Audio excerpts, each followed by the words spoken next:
Je suis certaine que l'on te parle souvent de ton caractère, soit en te disant que tu as mauvais caractère, ou encore que tu es trop susceptible, ou même que tu es colérique. Laisse-moi te dire que toutes ces choses ne te concernent que si tu te les attribues. Je suis venue t'apporter une autre vérité. Je suis venue démentir toutes ces choses et t'informer que ton identité est tout autre. Dieu dit dans sa parole, « Car je connais les projets que j'ai formés sur toi, projets de paix et non de malheur, afin de te donner un avenir et de l'espérance. » Penses-tu vraiment qu'une susceptible, qu'une caractérielle, qu'une colérique puisse bénéficier de tels avantages? Dieu est un Dieu rempli de sagesse, de douceur, d'humilité, de maîtrise, de bienveillance et bien d'autres qualités. Quand il dit qu'il connaît les projets qu'il a formés sur toi, il fait également un parallèle avec la parole qui dit que avant même que tu ne sois tissé dans le sein de ta mère, il te connaissait et il t'avait choisi. À ce moment précis, dans toute sa perfection, il t'avait donné ce caractère qui te donnait accès directement au ciel, qui te donnait accès à des projets de paix, de bonheur, mais certainement pas de malheur.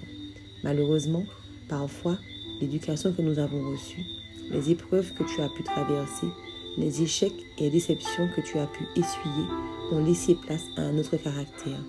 Un caractère qui te fait entrer en conflit avec ta famille, tes amis, ton fiancé, ton mari. Un caractère qui met en avant le moi, ce moi qui parfois écrase les autres, ce moi qui t'empêche de demander pardon ou encore de pardonner, ce moi qui t'a fait perdre des personnes très importantes pour toi.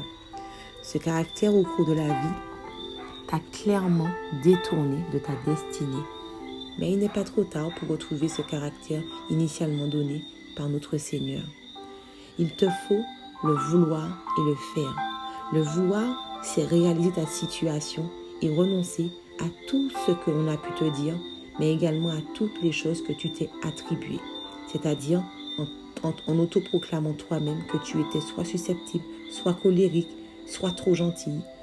Le faire, c'est adresser cette prière à Dieu, lui demandant de te redonner ce premier caractère qui te donnait accès à tes bénédictions, à ton héritage, et croire que tout ce que tu lui as demandé te sera donné. La foi est le seul moyen de recevoir ces choses. Là encore, je te parle de choses que j'ai vécues, que j'ai expérimentées, non pas que j'ai lues dans un livre. Accepte tout simplement que tu es imparfaite.